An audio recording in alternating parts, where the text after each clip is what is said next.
Welcome back to the deep dive. Today we're really digging into some powerful sources on personal power, peak performance, that kind of thing. Yeah, and the goal here really is to give you a shortcut. A shortcut, exactly. We want to pull out the actual actionable strategies, the stuff successful people use. We're not just looking at what they did, but how they thought, how they structured their internal world to make it happen. And that internal structure, that seems to be the key takeaway, isn't it? It really is. The core idea from these sources is that the big difference, between massive success and just struggling, it's usually not about the outside stuff. Not luck or circumstances. Mostly not. It's about the internal game plan, the strategy inside your head, how you process things, what you choose to believe. Okay, speaking of belief and, well, overcoming perceived reality, we have to talk about that firewalk story. It's pretty wild. Oh, yeah, the 4.5-hour seminar one. That's the one. Yeah. You've got this diverse group, business folks, doctors, lawyers, housewives. A real mix. And at the end, they're all walking across, what, like 4.5 meters of hot coals? And nobody gets hurt. I mean, come on, isn't that just a bit theatrical? How does firewalking help me with my quarterly review? Fair question. But see, the firewalk itself wasn't really the point. It was the proof, the immediate, undeniable demonstration. The seminar was all about shifting deep-seated fear into absolute certainty, absolute belief. Just for that moment. Just for that moment, exactly. And showing that when you do that, you can override what seemed like fixed physical limits. So the power that let them walk, that was the point, not the walking itself. Gotcha. So let's nail down that definition of power then. The sources are clear. It's not about, like, dominating others or brute force. No, not at all. Real power, the kind that lasts, is defined in basically two ways. First, it's your ability to consistently get the results you want in your life. Okay, creating your reality. Precisely. And second, it's the ability to give real value back to other people. Fundamentally, it's about being in command of your own internal state, your thoughts, and directing them towards your purpose. And success, then.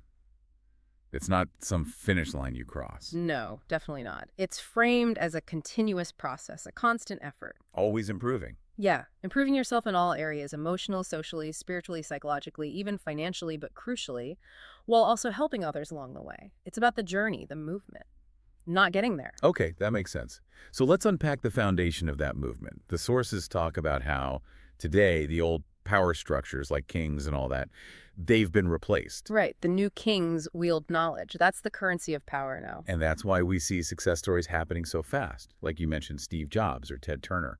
People who went from zero to, well, massive impact relatively quickly. Exactly. And what fuels that kind of speed, that massive action? It's the first key ingredient, drive. Or, some sources might use a word closer to intense ambition, hers. But it's more than just wanting something, right? Oh, much more. It's described as this overwhelming, productive, energizing reason to keep pushing, constantly improving. It's the fuel. Like the difference between Leah Kaka taking those huge risks at Chrysler versus someone else just playing it safe. That's a perfect example. That drive is what makes people attempt things others wouldn't even consider. It pushes past the doubt. And for pure persistence, drive without external validation. The Colonel Sanders story is just incredible. Isn't it? You've got this elderly guy basically broke his business, wiped out because they moved the highway. With just a chicken recipe. And a pretty terrible business model for the time, asking for pennies per chicken. And he gets told no how many times? 1,009 times. Just imagine that. 1,009 rejections. Sleeping in his car, driving around. The mental toughness required to make call number 1,010, knowing the last 1,000 plus were no's. That number. It just perfectly illustrates the real difference maker. Because problems, they happen to everyone. The sources really emphasize that. Problems aren't unique to the unsuccessful. Nope. They're inevitable. Like the quote says, only people in cemeteries don't have problems. Right. So the real difference is how we perceive them, how we react to them. And the sources give some pretty extreme examples to make this point. They do. You look at Pete Stredwick, born without limbs, becomes a marathon runner, total commitment to a different internal response. And then you contrast that with someone like Marilyn Monroe, who had fame, success, beauty, everything externally, but chose to end her life. It's stark, isn't it? The quality of your life is dictated almost entirely by your internal response, not the external situation. Okay, so that's the critical question. How do we master that internal response? This brings us to what the sources call the 2 pillars of change. Exactly. Pillar 1 is all about internal representation and belief. Basically, the power of how you frame things in your mind. The core idea being, things aren't inherently good or bad. Pretty much. Objects, events, experiences, they don't have built-in emotional meaning. The meaning, the value, comes entirely from how we represent them inside our heads. The pictures we make, the words we use. The whole internal narrative. And Yeah. the key is we get to choose the representation. We can pick one that empowers us rather than one that limits us. And W. Mitchell is a powerful example of that choice. Absolutely. 3rd degree, burns over most of his body in one accident, then paralyzed in a plane crash later. Horrific stuff. But he didn't frame himself as a victim. No. He actively looked for and modeled people who'd overcome huge adversity.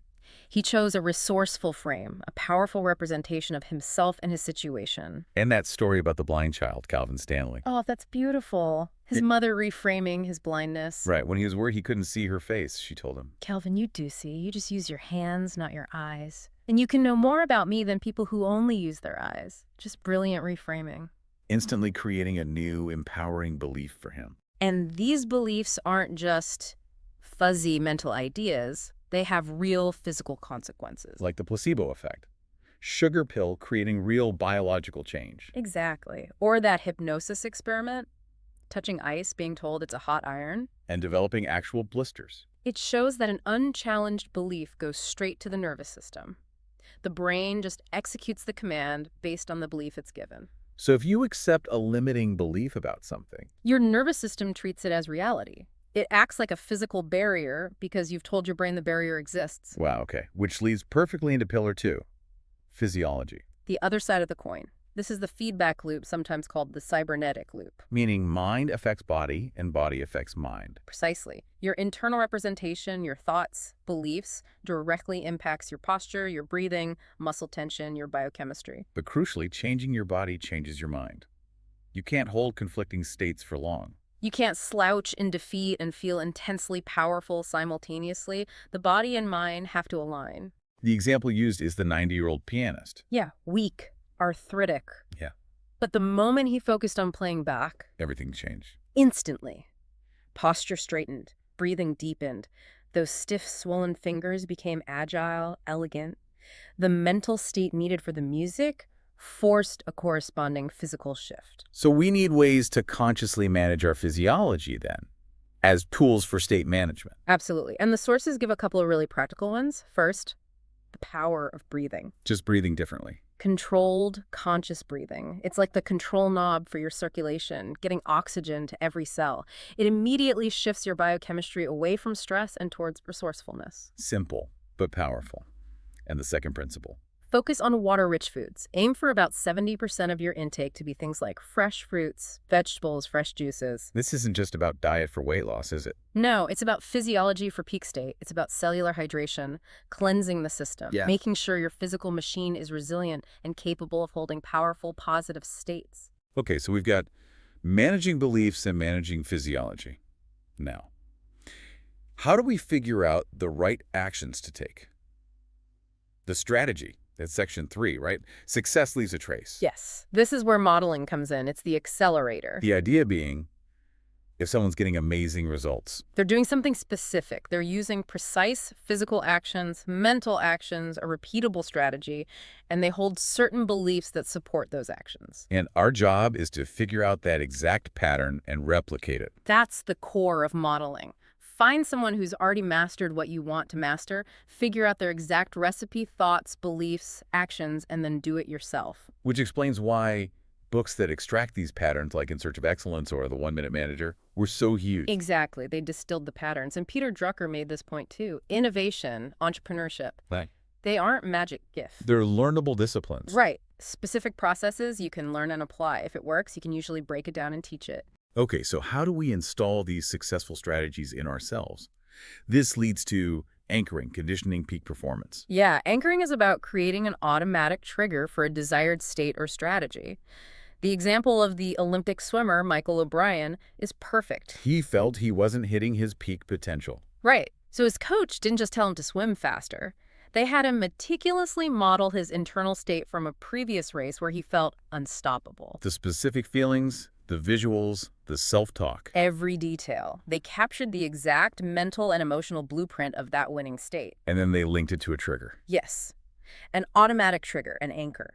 In his case, they used the sound of the starting gun. They associated that sound with his whole pre-race ritual.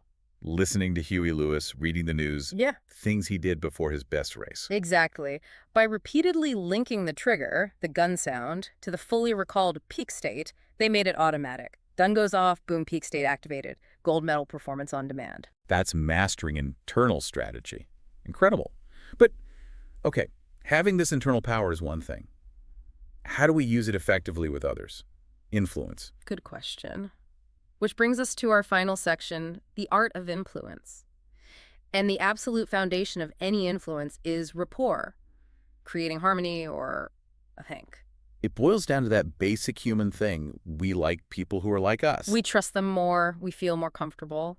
So the technique for building rapport quickly and deeply is initially to match the other person. Match their physiology? Yeah, subtly mirror their posture, their breathing rate, their voice tone and tempo, even their facial expressions. It happens subconsciously. And when you match them accurately? They feel this sense of connection, like, wow, this person gets me, they're on my wavelength, even if they don't know why they feel it. And the really interesting part is, once you've established that match, that harmony, you gain the ability to lead. You can then subtly change your physiology, slow down your breathing, shift your posture, and they will often unconsciously follow you to maintain that rapport. like the story of matching the really uptight, fast-talking colonel. And then, once matched, gradually slowing your own speech and relaxing your posture, and watching him unconsciously follow suit, calming right down. It works. Fascinating. But rapport is just the connection. To actually influence decisions, you need to understand how they think, right? They're metaprograms. Yes.